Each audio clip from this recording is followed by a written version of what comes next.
This is J.B. Powell, author of The Greatness of Gratitude. In chapter 3 of my book, I talk about gratitude and the divine.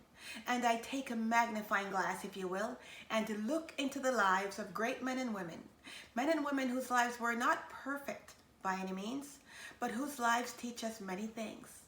Consider people like Moses, David, Abraham, Samson, Ruth, Abigail, and Hannah, just to name a few. These men and women had trials, they had troubles, they had times of despair, they were flawed, they were often disliked, and they had battles that they had to face. The common thread in all of their lives is that God knew them and they knew God. They knew how to call on Him, they knew how to trust Him, they knew how to rely on Him, and they placed their faith in Him. Now, I don't know where your faith is, but I urge you today to place your faith in God. I urge you today to look into your life and see where you've come from, the battles that you've fought, the hurdles that you've crossed, and ask God to open your eyes to see them. And in doing so, I believe that your heart will get soft and you will become grateful.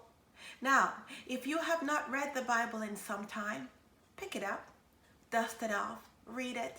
See, the Bible has changed my life, and I believe it will change yours. I am not perfect in any means, and like the men and women I mentioned before, I strive to do what is right. I believe you are too.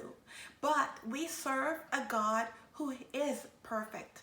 So when you fail, look not at your failing, look to Him. He is the perfection.